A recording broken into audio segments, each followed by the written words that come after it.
গ্রামের নাম কার্পাসডাঙ্গা। কার্পাসডাঙ্গা শুধু একটি গ্রামই নয়, চুয়াডাঙ্গা জেলার দামুড়হুদা উপজেলার একটি ইউনিয়নও। আজ আপনাদেরকে ঘুরিয়ে দেখানোর চেষ্টা করছি কার্পাসডাঙ্গা গ্রামের বেশ কিছুটা অংশ এবং জানানোর চেষ্টা করছি বেশ কিছু ইতিহাস। বরাবরের মতো সম্পূর্ণ ভিডিওটি জুড়ে আপনাদের সাথে আছি আমি সাবিহা সুলতানা মুক্তা। চলুন তাহলে একসাথে ঘুরে দেখা যাক ঐতিহাসিক কার্পাসডাঙ্গা গ্রাম। পূর্বে কার্পাসডাঙ্গা গ্রামে একটি নীলকুঠিও ছিল। সে সময় এটি ছিল একটি গুরুত্বপূর্ণ জায়গা। বর্তমানে মূল ভবনটি ধ্বংসপ্রাপ্ত হলেও সংস্কার করে কার্পাসডাঙ্গা বালিকা উচ্চ বিদ্যালয় তৈরি করা হয়েছে। পরবর্তী কোনো ভিডিওতে আপনাদেরকে কার্পাসডাঙ্গা বালিকা উচ্চ বিদ্যালয়টিও ঘুরিয়ে দেখানোর চেষ্টা করব। এই কার্পাসডাঙ্গা গ্রামে আরও রয়েছে জাতীয় কবির স্মৃতি। কার্পাসডাঙ্গায় জাতীয় কবি কাজী নজরুল ইসলামের স্মৃতি বিজড়িত একটি অতিথিশালা রয়েছে, যেটা আপনাদেরকে পূর্বে ঘুরিয়ে দেখিয়েছিলাম এবং পরবর্তীতে আরও বিস্তারিতভাবে ঘুরিয়ে দেখানোর চেষ্টা করব। কবির স্মৃতি রক্ষার্থে সেই অতিথিশালার পাশে একটি স্মৃতি ফলকও স্থাপন করা হয়েছে। আমাদের জাতীয় কবি কাজী নজরুল ইসলাম এই কার্পাসডাঙ্গাতে বসেই লিখেছিলেন পদ্মগোখরো এবং লিচুচোর সহ আরও বেশ কিছু কবিতা। কার্পাসডাঙ্গাতে অনেক সুন্দর একটি বিল রয়েছে। বিলটির নাম বটতলী বিল। নিশ্চয়ই চিনতে পারলেন না? শিবনগর সরকারি যে আমবাগান রয়েছে বা শিবনগর যে ডিসি ইকো পার্ক রয়েছে, পার্কের সামনে যে বিশাল বিলটি রয়েছে সেটিই হলো বটতলী বিল। চলুন এ পর্যায়ে জেনে নেওয়া যাক কার্পাসডাঙ্গা সম্পর্কিত বেশ কিছু তথ্য।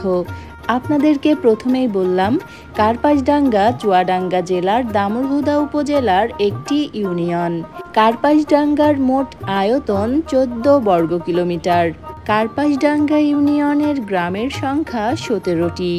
শিবনগর, হরিরামপুর, জাহাজপোতা, মুন্সিপুর, কুতুবপুর, পীরপুরকুল্লা, হুদাপাড়া, কানাইডাঙ্গা, বয়রা, সুলতানপুর, পারকৃষ্ণপুর, পারহুদা, ঠাকুরপুর, দুধপাথিলা 1, দুধপাথিলা 2, মুন্সিপুর এবং আলোকদিয়া, এই 17টি গ্রাম নিয়ে গঠিত কার্পাসডাঙ্গা ইউনিয়ন।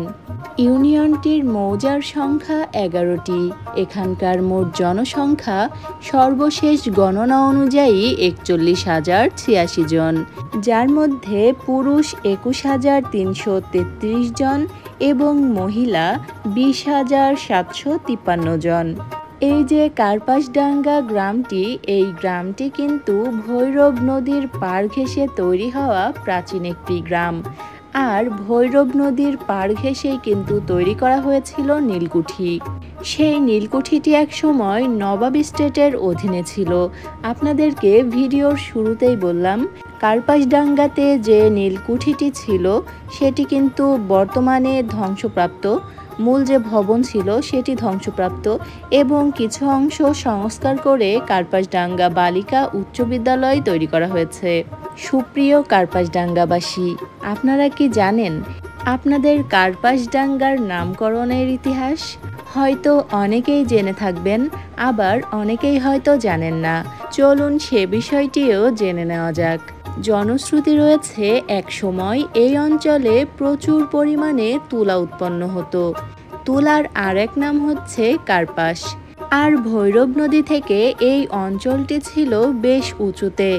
আমাদের চুয়াডাঙ্গা অঞ্চলে উঁচু ভূমি বা উঁচু স্থানকে কিন্তু ডাঙ্গা বা ডাঙা বলা হয়, যে কারণে কার্পাস যার অর্থ ছিল তুলা আর ডাঙ্গা যার অর্থ ছিল উঁচু ভূমি বা স্থান, এই দুটি শব্দকে একত্রীকরণ করে এই জায়গাটির নামকরণ করা হয় কার্পাসডাঙ্গা।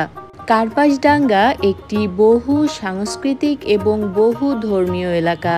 এখানে বিভিন্ন ধর্মের লোকের বসবাস, যার মধ্যে হিন্দু, মুসলিম এবং খ্রিস্টান ধর্মের অনুসারীরা উল্লেখযোগ্য।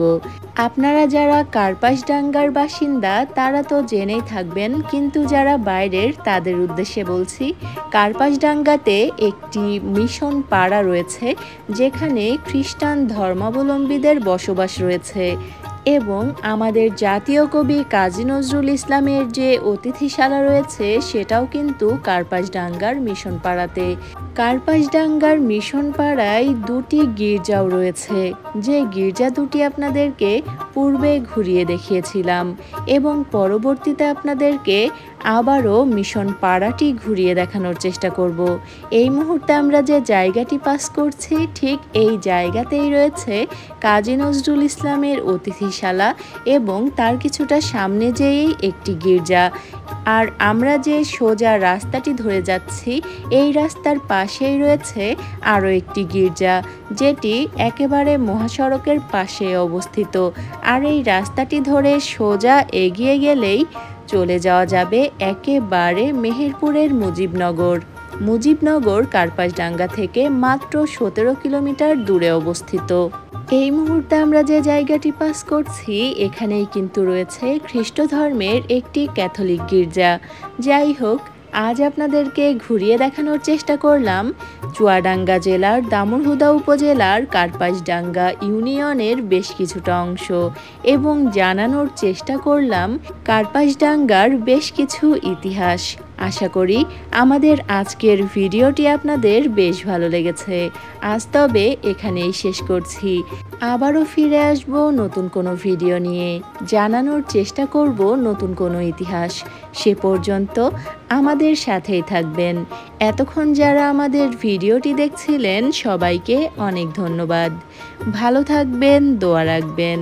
আল্লাহ হাফেজ।